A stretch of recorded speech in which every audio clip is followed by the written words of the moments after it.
I had to watch this movie through my fingers. I've never had to do that before. I saw Undertone a couple days ago, the new horror film from A24, and I had an experience that I was genuinely not expecting. I had heard that a lot of people were saying that it's one of the scariest movies that they've ever seen, and I get so tired of people saying that because then I'm always disappointed, but I'm not kidding when I say that I watched about an hour of this movie through my fingers. But before I get into today's review, make sure to hit that subscribe button and turn on push notifications to stay up to date on every single one of my videos.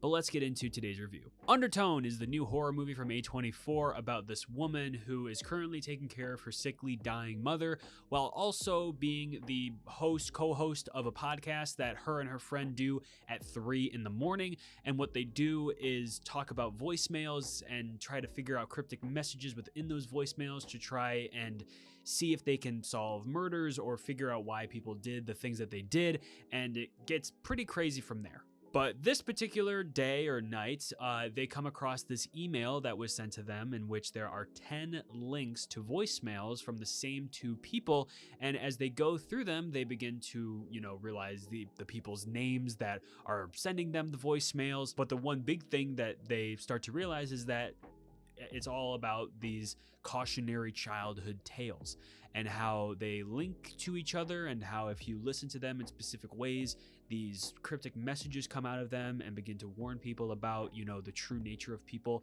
It's kind of a nuts plot. But yeah, so I went into this movie with expectations of being like, you know what, maybe this will scare me. Like maybe this will be a pretty scary movie, because I feel like I've become numb to horror movies in recent years in which they just rely so heavily on just being gore fests and just lazily written jump scares, and not true horror in which it actually scares you to your core. Like you can survive a jump scare. A jump scare is gonna spook you for 2 seconds and you're gonna get over it.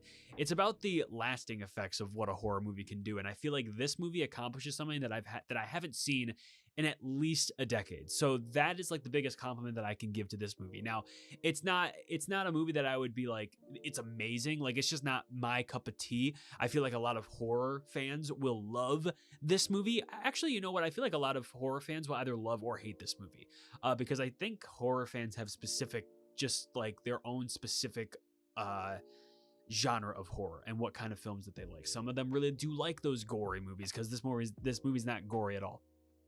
But man, it didn't help that my theater was completely empty and semi-cold. That really didn't help. It really felt like there was someone over my shoulder every single second. But I'm not kidding you. This movie started and I already knew what I was in for. Just this darkly lit movie. It is a dark movie, but as far as how it's lit, it's very dark. And it's just, it kind of has the stereotypical characters that you would find in a horror movie. We don't have a lot of characters in this movie, but our main character that is, she seems to be the host or the co-host of the podcast. First off, doing this creepy podcast at 3 in the morning is already a red flag, but also she's a character that's just oh, that's bullshit. Oh, you really believe that? Those characters drive me crazy, because I'm just sitting there just yes, this shit happens, and I'm actually losing my mind right now. Can you not be like that? But it's I don't know, man. It's a movie that really just accomplished creeping me out in spots that I just didn't really expect it to. And one, the sound design is actually incredible. The sound design in this movie is nuts. And the fact that the sound design was so good, even in the lesser quality theater, because it's not being obviously projected on, an IMAX screen or a big screen with those amazing speakers. But so the fact that I was in a theater that was, one of the smaller theaters in the cinema, and how it was almost like I was wearing a headset and the sound was just perfectly going in one ear and out the other, and just I can't even begin to explain how creepy that was. And that is definitely one of the best things from this movie. So whoever did the sound design and sound editing of this movie, guys, congratulations. Holy shit. I am still spooked. I can get over horror movies pretty easily, but that drive home from the theater was something else. I am never scared of horror movies. I am really good at not getting scared at horror movies. There's only been a few horror movies. The only like two that I can think of is The Ring, and this one. As far as a movie that has genuinely just like scared me to my core, that felt like my soul came out. Like that scene in The Ring in which they open the closet and the dead girl's head drops and it's just so shocking. That's this movie, but the entire thing. That is every single second in this movie. And I don't want to get into too many spoilers because I don't want to spoil like the creepy parts, but honestly, I don't think it's not one of those movies that you can spoil the creepiness. I feel like even if I told you exactly everything that happened in this movie, you would still be scared because it's one of those movies that one, I'm trying to think of the word, like not a condensed film. I'm forgetting the word, but basically a film that takes place in one like really small spot, in which this movie takes place in a house the entire time. And we only have, three-ish, like four-ish characters. One that you hear once, one that's her co-host, and then one that doesn't speak at all, which is the mom. And then you have this like one other person that, doesn't even show up on screen, but whatever.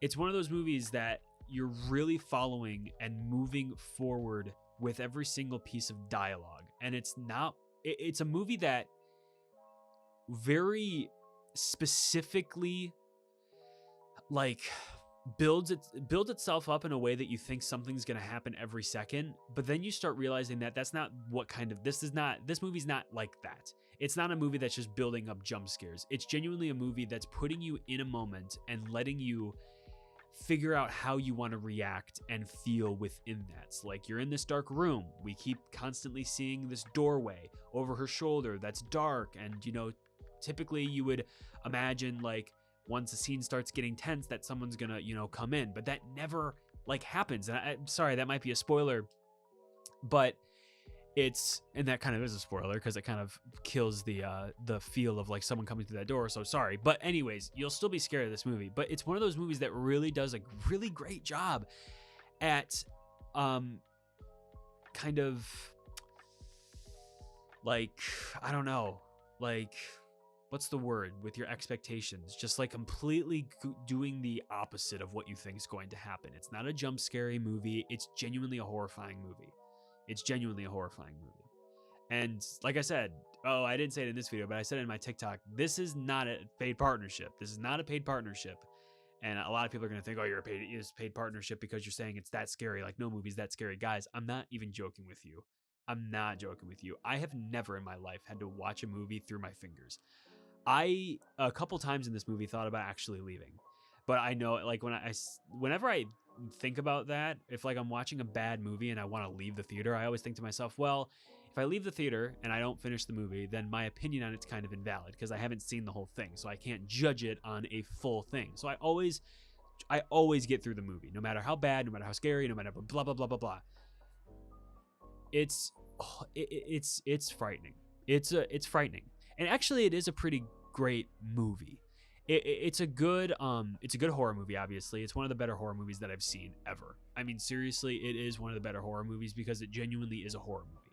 It's not one pretending to be a horror movie by wanting to be something else because it's going to adhere to more audiences' expectations.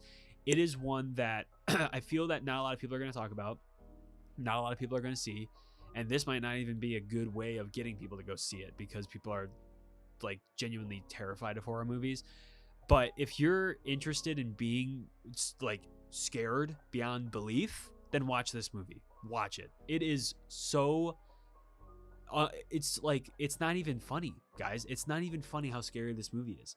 And I never thought that a horror movie could be this scary. This is like the amount that this movie was scary is kind of like how your parents would describe why you aren't going to go see that horror movie when you were a kid, because it's just going to be that scary. And then once you grow up, you start watching horror movies and they don't scare you. And then you watch ones like this and you're like, holy shit. That's what all horror movies should be like. Genuinely. If your movie is going to be marketed as a horror movie, I expect it to be this scary. The fact that this movie has barely any jump scares is so impressive to me. It is so impressive to me that this movie has next to zero jump scares. And if there are jump scares, it's kind of just a noise that happens, just like a shocking noise. And there are even some jump scares that happen that are specifically designed to not even be jump scares. Like there's like a phone will ring if the scene was super quiet, but you don't jump. Like it didn't scare you. It's because it overts your expectations. That's what I meant to say before. With what you think's gonna happen, and then something else completely happens. It is a haunting movie because it's something that like it's a movie that you really are. You feel like nothing's happening, but you know that some sort of malicious haunting is going on. And that I think is the scariest part. So if you want to be scared, and don't try to be the hero of your own story. It's okay if you get scared by horror movies. It's okay. I actually think it's a really good thing for people to actually have that level of like emotion with their cuz like it's a scary movie. It's scary. Like I actually think I might rewatch this around Halloween with some like buddies, and maybe even try to convince my fiance, because she does not like these kind of horror movies, but I think it would be really funny to see her watch it. So I'm going to try to get her to watch it around Halloween. But guys, scary movie. I'm going to stop talking about it. I mean, it's like this is the best compliment that I can give to any horror movie. And honestly, congrats to the filmmakers and the actors. I mean, this is a great accomplishment for horror. And it's a bummer that I feel like it's not going to be seen by a lot of people. But man, this is going to be a underrated gem, as far as like if people will go to the theater to be scared, and they'll see the wrong movie, and then they're just going to be so like diverted, or like they're going to start not really appreciating horror anymore. This is a movie that should make people appreciate horror more. It is horrifying. That was me throughout the entire thing. But anyways, I'll leave it there. That'll bring you to the end of the video. Thank you so much for sticking around to the end of it. And like I said at the beginning, if you haven't already, make sure to hit that subscribe button and turn on push notifications to stay up to date on every single one of my videos. But remember, your movie moment is right around the corner. See you in the next video.